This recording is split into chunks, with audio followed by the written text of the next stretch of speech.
10 দলীয় জোটের নির্বাচনী প্রচারণায় উত্তরবঙ্গের সফরের অংশ হিসেবে জামায়াতে আমির ডক্টর শফিকুর রহমান আজ সিরাজগঞ্জের জনসভায় অংশ নেবেন। শহরের ইসলামিয়া সরকারি কলেজের বড় মাঠ বেলা ৩টায় এ জনসভা অনুষ্ঠিত হবে। ইতোমধ্যে সকল প্রস্তুতি সম্পূর্ণ হয়েছে। জনসভা স্থল থেকে এ বিষয়ে বিস্তারিত জানাবেন সিরাজগঞ্জ প্রতিনিধি রহমত আলী। রহমত, জনসভার প্রস্তুতি নিয়ে বিস্তারিত জানাবেন আমাদের। হ্যাঁ, আসলে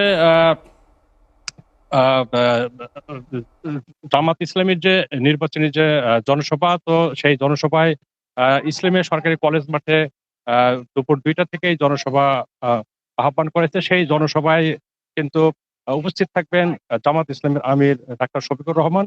আসলে উত্তরবঙ্গের যে নির্বাচনী জনসভার যে সফরের অংশ হিসাবে কিন্তু আজকে তিনি উত্তরবঙ্গ থেকে বগুড়া থেকে কিন্তু সিরাজগঞ্জে তিনি উপস্থিত হবেন।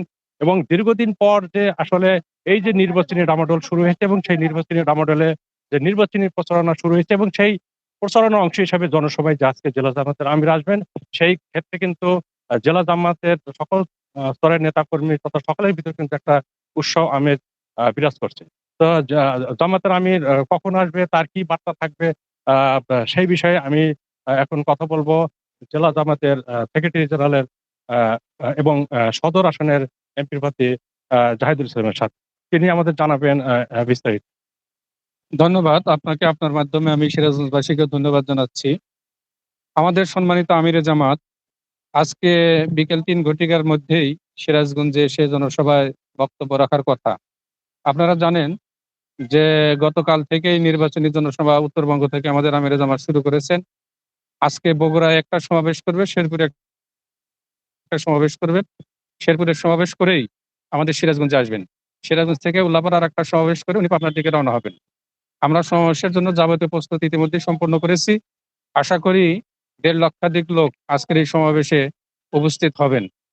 আমরা সিরাজগঞ্জের সকল জনগণকে এই সমাবেশে আমরা মহিলা পুরুষ সবাইকে উপস্থিত করাবো ইনশাল্লাহ। পাশাপাশি সকল রাজনৈতিক দল, সুশীল সমাজ, এরপরে সিরাজগঞ্জের আপামর জনগণকে আমরা আহ্বান জানাচ্ছি তারা যেন সময় মতো আমাদের এই জনসভায় এসে আমাদের আমিরে জামাতের জাতির উদ্দেশ্যে ভাষণ দেওয়া গুরুত্বপূর্ণ বক্তব্যগুলো যেন শোনেন এবং আমাদের এই প্রোগ্রামকে সামগ্রিকভাবে সুন্দর এবং সুশৃঙ্খলভাবে বাস্তবায়ন করার জন্য সহযোগিতা করেন। আপনার মাধ্যমে আমি সাংবাদিক বন্ধুদেরকে আহ্বান জানাচ্ছি যে আমাদেরকে সামগ্রিক সহযোগিতা করে এই প্রোগ্রামকে সাফল্য করার জন্য চেষ্টা করবেন। ধন্যবাদ আপনাকে।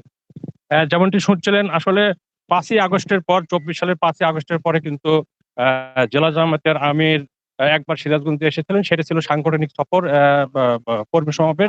আজকে আজকে যে কারণে আসছে সেটা কিন্তু নির্বাচনী সমাবেশ এবং এই সমাবেশের উপলক্ষে কিন্তু তাদের যে জেলা জামাতের যে সম্পূর্ণ প্রস্তুতি রয়েছে। মূল মাঠে পুরুষ যারা কর্মী সমর্থক রয়েছে তারা থাকবেন এবং পার্শ্ববর্তী মাল্টিল্যাটারাল উচ্চ বিদ্যালয় মাঠ এবং ইসলাম কলেজের যে মূল ক্যাম্পাস, সেই ক্যাম্পাসে নারী সমর্থক কর্মীদের কিন্তু বসার ব্যবস্থা রয়েছে। এই বিষয়ে কিন্তু সিরাজগঞ্জের আইন শৃঙ্খলা বাহিনী যারা রয়েছে তারা সুশৃঙ্খলভাবে যেন প্রোগ্রামটি শেষ হয় সেই প্রস্তুতি নিয়েছেন। জেলা জামাতের যে স্বেচ্ছাসেবক কর্মীরা থাকবেন তারা কিন্তু প্রস্তুত হয়েছেন। পাশাপাশি আমি আরেকটি কথা আপনাদের জানিয়ে রাখি, 2 দিন আগে কিন্তু সিরাজগঞ্জ সদর আসনের বিএনপি দলীয় যে প্রার্থী এবং বিএনপি স্থায়ী কমিটির সদস্য গোলাপ কুমার টুকু তিনি একটি সংবাদ সম্মেলনের মাধ্যমে জামাত ইসলামের নায়েবে আমির, জামাত ইসলামের যে আমির যে আসবেন সেই প্রোগ্রামটি যেন সুষ্ঠু সফলভাবে সম্পন্ন হয় সেক্ষেত্রে তার দলের নেতা কর্মীদের কিন্তু সহযোগিতার আহ্বান জানিয়েছেন। তো সিরাজগঞ্জ থেকে জামাত ইসলামের আমির ডাক্তার শফিকুর রহমান যে আসবেন এবং এই উপলক্ষে যে সকল প্রস্তুতি সম্পন্ন হয়েছে এটি ছিল সিরাজগঞ্জ থেকে সর্বশেষ।